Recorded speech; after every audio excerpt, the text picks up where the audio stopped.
All right, it's time for the playoff week one update.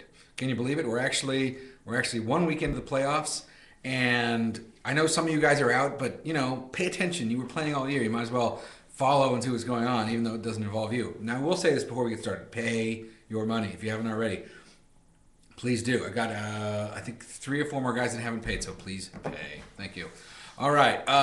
This week we had 2 games, just 2 games, and it was between Liam Neeson and You Betcha, which was a straight up rematch of the week before. If you remember, in the week before, it all came down, as most things do. It all came down to Derek Mason.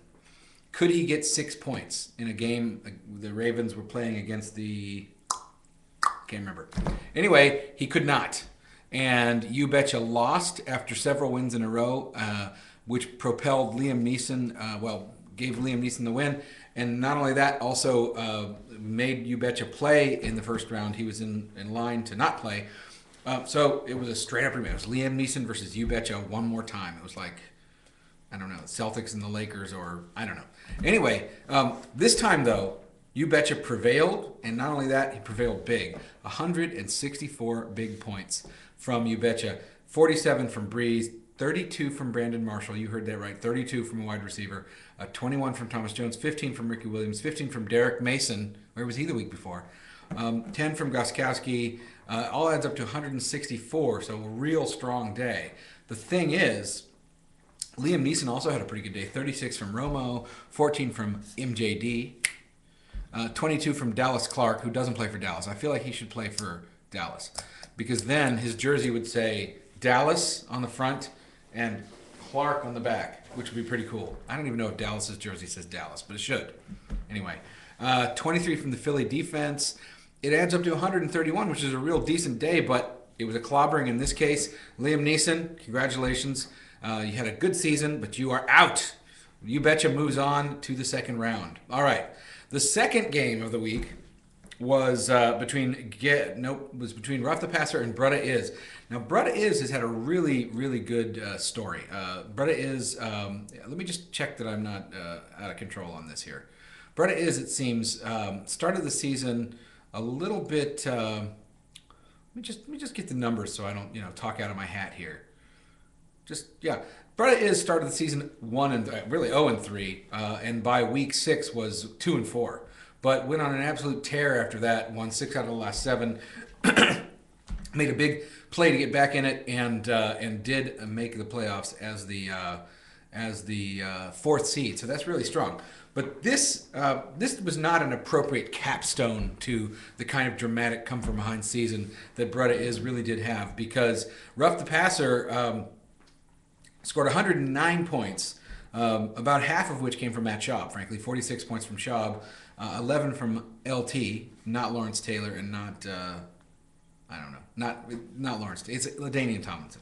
And 12 from the Green Bay defense. 109 points, but had really an easy win over Bretta Is, who Aaron Rodgers had a disappointing day, 17 points. And then I'm just going to read the whole number portion of the score for each of his players. 1, 2, 3, 1, 5, 2, 6, 8, 19. The 19 being from the Jets defense.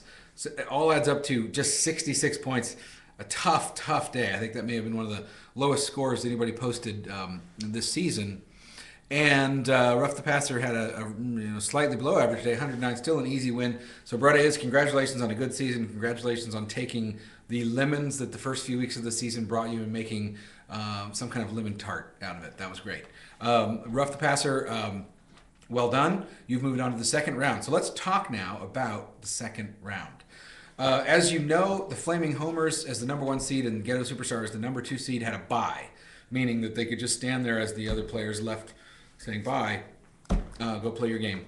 And so the way it works is the number 1 seed plays the winner of the 4 and 5 game, which is Bretta Is and Rough the Passer, and the number 2 seed plays the 3 and 6 game. And so that means the Flaming Homers will play Rough the Passer next week, and You Betcha will play Ghetto Superstar. Now, I got to tell you, I'm just gonna editorialize here a little bit and say, You Betcha is on fire.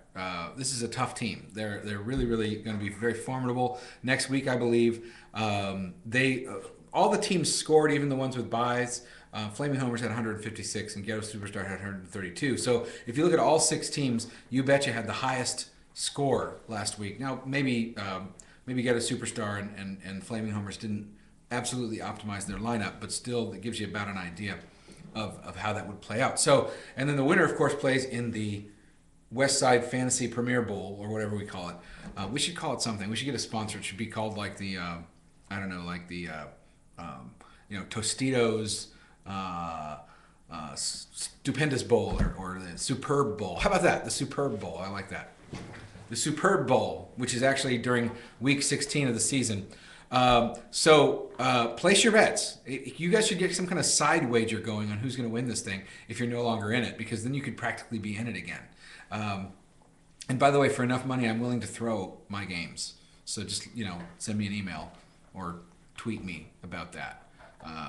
It's got to be, real money, though. We're talking, $20-$30 at least. I mean, so that's it, I think. Do I have anything else to say? I don't think so. Thanks to, congratulations again to Brutta Is and Liam Neeson. Good seasons. And 2 more games next week. All right. I think that's it. Party on. Bye.